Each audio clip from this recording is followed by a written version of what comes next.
మనందరికీ బిస్కెట్ అనగానే గుర్తొచ్చేది సాధారణంగా హైదరాబాద్ వాసులందరికీ కూడా గుర్తొచ్చేది ఉస్మానియా బిస్కెట్. ప్రస్తుతం నా చేతిలో ఉన్న ఈ ఉస్మానియా బిస్కెట్స్ గురించి మీకు ఒక ఘోరమైన దారుణమైన విషయాలు బయటపెట్టబోతా ఉన్నాను. ప్రస్తుతం ఈ బిస్కెట్స్ అంతా కూడా ప్రతి బేకరీలోను ప్రతి షాప్లోనూ అవైలబిలిటీగా ఉంటాయి. ఈ బిస్కెట్స్ని మనం చాయ్ కొనే సమయంలో తప్పనిసరిగా రూ. 10 కొన్ని షాప్లో రూ. 10 అమ్ముతారు, కొన్ని షాప్లో రూ. 5 రూపీస్కి రూ. 10 కూడా అమ్ముతూ ఉంటారు. కానీ ఇలాంటి ఉస్మానియా బిస్కెట్స్ మనం చిన్నపిల్లలకు పెద్దోళ్ళం అందరం కూడా తింటూ ఉంటాం. మనం చాయ్ తాగితే చిన్నపిల్లలకి బిస్కెట్లు ఇప్పిస్తాం. కానీ ఇప్పుడు ఈ బిస్కెట్సే అత్యంత ప్రమాదకరంగా మారాయి. మీరు వింటుంది నిజమే. అమర్పేటలో ఉన్న ఒక హోల్సేల్ ఈ ఉస్మానియా బిస్కెట్స్ తయారీ కేంద్రంపై పోలీసులు మెరుపు దాడి చేయగా విస్తుపోయే నిజాలు బయటపడ్డాయి. వీరందరూ కూడా ఈ బిస్కెట్స్ తయారు చేయడానికి నాసి రకం పిండిని, అదేవిధంగా ఇవి ఈ కలర్ రావడానికి ఆర్టిఫిషియల్ కలర్స్ వాడుతూ పాడైపోయిన గుడ్లు, చాలా వరకు కూడా ఎగ్స్కి ఒక ఎక్స్పైరీ డేట్ అంటూ ఉంటుంది. కానీ వీరు ఆ ఎక్స్పైర్ అయిన గుడ్లని అన్నిటిని కూడా వినియోగిస్తూ ప్రజల ప్రాణాలు ఏమైపోతే మాకేంటి, ఇవి తిన్నా వారి ఆరోగ్యం పాడైతే మాకేంటి అనుకున్న కొంతమంది ఇలాంటి దారుణమైన పనులు చేస్తూ ఉన్నారు. సాధారణంగా మనం ఈ బిస్కెట్స్ని చాలా చిన్నపిల్లల వరకు పెద్దవారు కావచ్చు అందరూ కూడా దీన్ని చాలా ఇష్టంగా తింటూ ఉంటాం. దీనికంటే ఒక ఫ్లేవర్ ఉంటుంది. కానీ వీటిని కూడా ఈ కల్తీ చేస్తూ ఉన్నారు ఈ మాఫియా. మనం ప్రస్తుతం అదే గోదాం దగ్గర ఉన్నాం. ఏదైతే Mehraj bakery wholesale and retail, ఈ Osmania biscuits wholesale and retails వీళ్ళు తయారు చేస్తారంట. వీటిపై మనం విజువల్లో చూస్తూ ఉన్నాం. లోపల ఎలాంటి అట్మాస్ఫియర్ ఉంది. ప్రస్తుతానికి ఇప్పుడు షటర్ క్లోజ్ చేసి ఉండొచ్చు, కానీ మీరు ఆర్టీ విజువల్స్ మీరు ఎక్స్క్లూజివ్గా చూస్తూ ఉన్నారు. లోపల ఎంత భయానకంగా వాతావరణంలో తయారు చేస్తూ ఉన్నారనేది.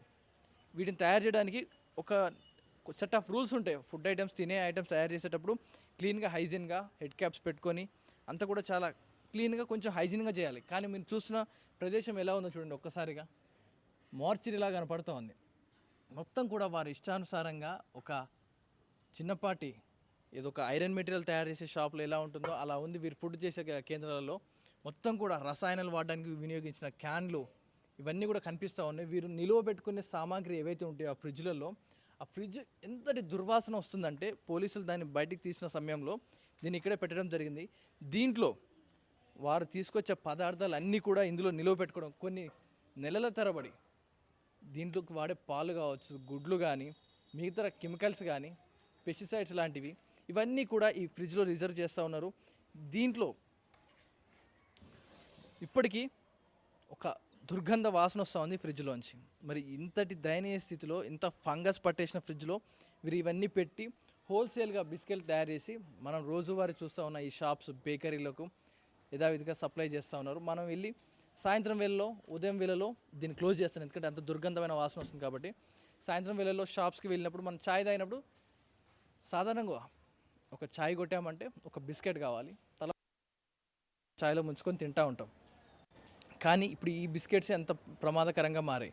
మీకు ఇప్పుడు ఆర్టిఫిషియల్స్ ఇందులో కలర్స్లో ఇది కలర్ రావడానికి సాధారణంగా ఒరిజినల్ ప్రొడక్ట్స్ వాడి దాన్ని కరెక్ట్గా బేకింగ్ చేస్తే ఆటోమేటిక్గా అది ఒక బ్రౌనిష్ కలర్కి వస్తుంది. కానీ వీరు దీన్ని ఈ కలర్ రావడానికి కొన్ని కెమికల్స్ వాడుతారు, కొన్ని కలర్స్ వాడుతారు. మీకు అవి చూపిస్తాను. మీకు విజువల్ కనిపిస్తుందో ఈ రౌండ్ మనం ఎక్స్క్లూజివ్గా లోపల నుంచి కొన్ని బిస్కెట్స్ని అయితే మనం రాబట్టగలిగాం. ఇవి చూస్తాను. దీని చుట్టూ కూడా ఒక ఎల్లో కలర్, వీరు వాడిన కలర్స్ ఏవైతే ఉంటాయో ఇవన్నీ కూడా బయటికి రావడం జరిగింది. మనం సాధారణంగా బయట కొన్న బిస్కెట్స్ ఇలా ఉండవు. అవి మొత్తం కూడా ఒకటే కలర్లో ఉంటాయి. కానీ ఇక్కడ హాఫ్ బేకింగ్ అయినట్టుగా చుట్టూ కూడా ఒక ఎల్లో బార్డర్ కనిపిస్తుంది లోపల. మరి ఏ కలర్ వాడింది, ఇది ఎల్లో కలర్కి ఎలా వచ్చింది? వీరి ఏ ఫుడ్స్ వాడారు ఇందులోకి?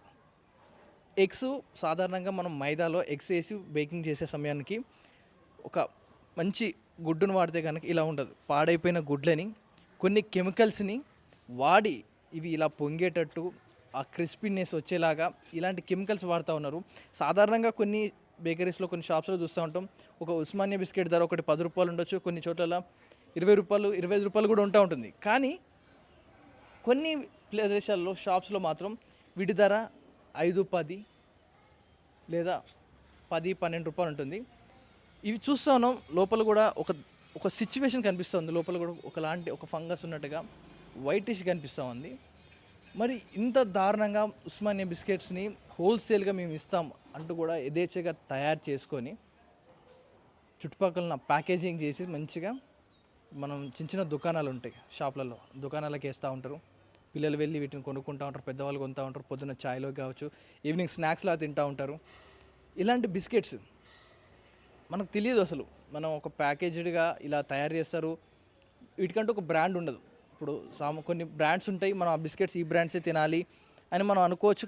వీటికి అలా ఉండదు, తయారు చేస్తారు. మనకి ఎక్కడికి వెళ్ళినా ఒక వైట్ కలర్ ప్యాకేజింగ్లో ఉంటాయి ఆ బిస్కెట్స్ అన్నీ కూడా. మరి సాధారణ కొనుక్కున్న వచ్చి తినే సమయానికి ఇవి ఇంత డేంజరా? ఇవి కలర్ రావడానికి, ఆ గోల్డెన్ కలర్ రావడానికి కలర్స్ వాడుతూ ఉన్నారు, ఆర్టిఫిషియల్ కలర్స్ వాడుతూ ఉన్నారు, కెమికల్స్ వాడుతూ ఉన్నారంట. అవి అలా పొంగడానికి, పాడైపోయిన గుడ్లు, ప్రజల ప్రాణాలు తీయడానికి, ప్రజల ప్రాణాలు తీయడానికి ఇలాంటి ప్రొడక్ట్స్ తయారు చేస్తూ ఉన్నారు.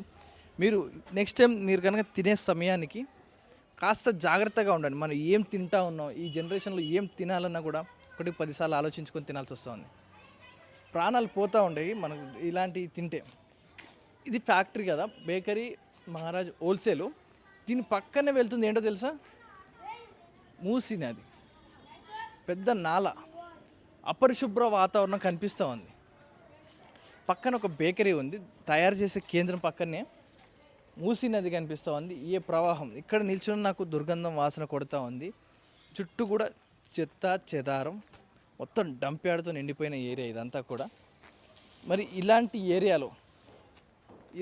ఏరియాలో వీరు తయారు చేసే ఈ అపరిశుభ్రతమైన ఈ ఆహారాన్ని మన చేతి తినిపిస్తూ ఉన్నారు. వీరు ఒక గ్లౌజ్ వేసుకోరు చేతికి, సరిగ్గా చేతులు కడుక్కోరు. పొద్దున వచ్చామా, పనికి వచ్చామా, వాళ్ళు ఇష్టానుసారం కాళ్ళతో తొక్కుతూ ఉంటారు, పిండిని ఇష్టం వచ్చినట్టు తయారు చేస్తూ ఉంటారు. ఇలా హోల్సేల్గా తయారు చేస్తాం అంటూ కూడా ఇలా అమ్మేస్తూ ఉంటారు ఇలాంటి ప్లేసెస్లో. దీనిపై ఫుడ్ సేఫ్టీ అధికారులు, పోలీసులు పూర్తి సమాచారం మేరకు మెరుపు దాడి చేసి వీరిపై రైడ్ చేసి మొత్తం కూడా మెటీరియల్స్ పట్టుకొని ఎవరైతే యజమానుండో, ఎవరైతే నడిపిస్తున్నారో వర్క్, వీరందరినీ కూడా అరెస్ట్ చేయడం జరిగింది. ఇలాంటి అపరిశుభ్ర వాతావరణ ప్లేస్లో వీరు ఇలాగే బయటికి వెళ్తూ ఉంటారు, వాష్రూమ్కి వెళ్తూ ఉంటారు, ఇదంతా తిరుగుతూ ఉంటారు. అలాగే నడుచుకుంటూ లోపలికి వెళ్ళిపోయి బేకరీలోకి వెళ్ళిపోయి ఇలాగే నడుచుకుంటూ లోపలికి వెళ్ళిపోతారు, పిండి విసికేస్తూ ఉంటారు, ఈ కలర్ కలిపేస్తూ ఉంటారు, తయారు చేస్తూ ఉంటారు. ఎవరికి ఇచ్చారు వీళ్ళకి అధికారం? మనం తినే ఆహారాన్ని ఇంత కల్తీ చేస్తారా? ఎంత ప్యాకేజింగ్కి ఎంత పెట్టుకున్నారు చూడండి. మొత్తం కూడా కొన్ని వందల అట్టాలు. అంటే ఈ లోపు ఈ స్టాక్ మొత్తం కూడా సిటీ మొత్తం కూడా స్ప్రెడ్ అయి ఉంటుంది. ఇదంతా కూడా ఎన్ని టన్నుల బిస్కెట్స్ తయారు చేసి ఉంటారు, ఎన్ని కేజీల బిస్కెట్లు తయారు చేసి ఉంటారు వీరు.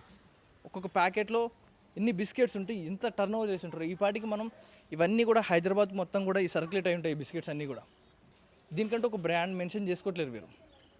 వైట్ కలర్ ప్యాకేజ్లో నింపేసి, లేదా గాజు సీసాలు, ప్లాస్టిక్ డబ్బాలో నింపేసి హైదరాబాద్ మొత్తం సప్లై అయిపోయినాయి ఆల్రెడీ. మనం తినే ఈ సమయానికి తినే బిస్కెట్లు కూడా మరి ఈ బేకరీ కాకపోయినా ఇలాంటి ఇంకొక బేకరీ నుంచి వచ్చిన మెటీరియల్ ఇవన్నీ కూడా మనం విజువల్లో చూస్తున్నాం ఏ మేరకు దారుణంగా ఉన్నాయి సిచ్యువేషన్ అనేది. సో ఇప్పటికైనా కాస్త అప్రమత్తంగా, అఫ్కోర్స్ బయటికి తిందామన్నా భయమే, ఏంది బయట తినాలన్నా కష్టమే. ఇప్పుడు చెక్ చేసుకోలేం, కానీ కొంత మేరకు చెక్ చేసుకోండి.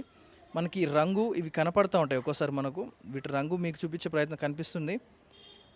వీటి ఆకారమే చాలా డిఫరెంట్గా ఉంది. కొంచెం తినే సమయానికి కాస్త ఆచితూచి అవసరమా, ఇది తినాలా వద్దా, ఒక 2 సార్లు ఆలోచించుకొని తప్పదు అనుకుంటే మంచి ప్రోడక్ట్ అనిపిస్తేనే కొంచెం ట్రై చేయండి. కానీ పిల్లలకు మాత్రం ఇలా మామూలుగా షాప్స్లో దొరికేవి ఇలాంటి నాసి రకం బిస్కెట్లు మాత్రం అస్సలు రిఫర్ చేయకండి, అస్సలు ప్రయత్నించకండి. ఎందుకంటే పిల్లల ప్రాణాలు తీస్తుంది, పిల్లల ఎదుగుదలని కడతేరుస్తుంది. ఇలాంటిది ఫుల్లీ కెమికల్. నాకు చూస్తుంటేనే కోపం వస్తూ ఉంది. అంటే ఇలాంటి ప్రొడక్ట్స్ కూడా తయారు చేస్తారా? పిల్లలు, పెద్దలు చాలా ఇష్టంగా తినే ఈ ఉస్మానియా బిస్కెట్స్ ఇంత కల్తీ చేస్తారా? ప్రజల ప్రాణాలని మీరు పణంగా పెడతా ఉన్నారు. ఈరోజు పోలీసులు, ఫుడ్ సేఫ్టీ అధికారులు ఏకధాటిగా రైడ్ చేయడంతో పట్టుకున్నారే, కానీ లేకుంటే ఇది మోసం బయటకు వచ్చేది కాదు. చూస్తున్న మీరు, మీ చుట్టుపక్కల బేకరీస్ ఉంటాయి. మనకు కేజీ కేక్ బయట 400-500 దొరుకుతూ ఉంటాయి. కొన్ని బేకరీలో 200కే దొరుకుతూ ఉంటాయి, 250 రూపాయలకి దొరుకుతూ ఉంటుంది కేజీ కేక్. అది ఎలా వస్తుంది మరి? వాళ్ళకి ఎలా చేయగలుగుతూ ఉన్నారు? దాంట్లో కల్తీ జరగట్లేదా? దాంట్లో నాసి రకం ఫుడ్ కలర్స్ వాడుతున్నారా? ఇలాంటి ఎన్నో ప్రశ్నలు తలెత్తా ఉన్నాయి. మీ చుట్టుపక్కల ప్రాంతాల్లో మీకు తెలిసిన ఏరియాలో ఇలాంటి కల్తీ ఫుడ్స్ తయారు చేసే కేంద్రాలు కానీ, ఏదైనా ఆహార పదార్థాలు చేసేవి కానీ మీ దృష్టికి కనుక వస్తే ఎలాంటి ఆలోచించకుండా ఆర్టీవీకి ఇన్ఫర్మేషన్ పాస్ చేసి ట్రై చేయండి. మీ వ్యక్తిగత వివరాలు గోప్యంగా ఉంటాయి. ఎందుకంటే ఇలాంటి బయట పెడితేనే భవిష్యత్తులో ఉన్న కొన్ని ప్రాణాలు మనం కాపాడగలుగుతాం. మీ చుట్టుపక్కల ఉన్న అన్యాయాన్ని ఆర్టీవీ దృష్టికి తీసుకొచ్చే ప్రయత్నం చేయండి. నేను వాటిని ప్రజల ముందుకు చూపిస్తాను. మరి ఈ బిస్కెట్స్ ఇప్పటికే చాలా సర్క్యులేట్ ఉంటాయి. కొన్ని రోజులు మనం తినడం ఆపేస్తే ఇవన్నీ కూడా ఓల్డ్ స్టాక్ అయిపోయి ఎక్స్పైర్ అయిపోయి పడేస్తారు. మరి అవి కూడా మళ్ళీ రీసైకిల్ చేసే అమ్మే అవకాశం ఉంది. కుదిరితే కొన్ని రోజులు అవాయిడ్ చేయండి. రైట్, ఒక్కసారి మరి ఈ షాప్ యజమాని ఒకసారి ఫోన్ చేద్దాం. మరి అసలు రెస్పాండ్ అవుతాడా? మరి ఇంత దారుణంగా అమ్ముతా ఉన్నాడు, మరి తనకి ఆ మనసులో వచ్చింది. ఒకసారి ఫోన్ చేద్దాం. మరి ఫోన్ లిఫ్ట్ చేస్తాడా లేదా? మరి ఆ సమాచారం ఏంటి? ఒకసారి ఆ నెంబర్కి కాల్ చేసే ప్రయత్నం చేద్దాం. The person you have called is speaking to someone else. You can wait or call again later. Busy వస్తుంది. మీరు కాల్ చేస్తున్న వ్యక్తి మరొక కాల్లో బిజీగా ఉన్నారు. మీరు వేచి ఉండండి లేదా తిరిగి. Hello hello, hi brother. Hi, నేను ఆర్టీవీ రిపోర్టర్ పవన్ మాట్లాడుతున్నా. చెప్పండి. The person you ఇది హలో, మీ షాప్లో కల్తీ బిస్కెట్స్ తయారు చేస్తున్నారని చెప్పి న్యూస్ వచ్చింది, నిజమేనా? అది అబద్ధం మాట సార్. అది నా బిస్కెట్ అది ఫుట్బాల్ చెకింగ్ తీసుకోపోయారు. అది ఫుడ్ సర్టిఫికేట్ వచ్చిన తర్వాత మీకు మొత్తం సర్టిఫికేట్ చూపిస్తాండి. కాదండి, ఓల్డ్ పాడైపోయిన ఫుడ్ కెమికల్స్ సేఫ్టీ ఆఫీస్ లో పోయింది. అది బిస్కెట్లు మొత్తం అది ఫేక్ న్యూస్ మొత్తం. ఫుడ్ సేఫ్టీ రిపోర్ట్ వస్తుంది సార్. కాదు సార్, అప్పుడు జెన్యున్ రిప్లై మేము ఇస్తాం. కాదండి, బిస్కెట్స్ మేము ఏమి రిప్లై అనుకో. బిస్కెట్స్ అన్ని కూడా కెమికల్స్ వేసి కలర్స్ వేస్తున్నారు, పాడైపోయిన ఎగ్స్ వేస్తున్నారు అంటే కూడా అదే అన్న అది తీసుకో ఫుడ్ సేఫ్టీ ఆఫీస్ కు చెకింగ్ తీసుకోపోయినారు. నేను నా నోరు నుంచి అబద్ధం చెప్తా. సర్టిఫికేట్ అబద్ధం కాదు కదా సార్. సర్టిఫికేట్ వచ్చిన తర్వాత దాంట్లో ఏమున్నది ఏం లేదు, అది సర్టిఫికేట్ వచ్చేస్తుంది. మీ దగ్గర ఉన్న ఫ్రిడ్జ్ కూడా చాలా స్మెల్ వస్తుంది కానీ అలానే స్టోర్ చేస్తారు మొత్తం పాడైపోయిన ఫ్రిడ్జ్ లో. అది ఫ్రిడ్జ్ మనది కాదండి, అది వేరే వాళ్ళది. అది ఆ ఫ్రిడ్జ్ మనం అసలు వాడడం అది.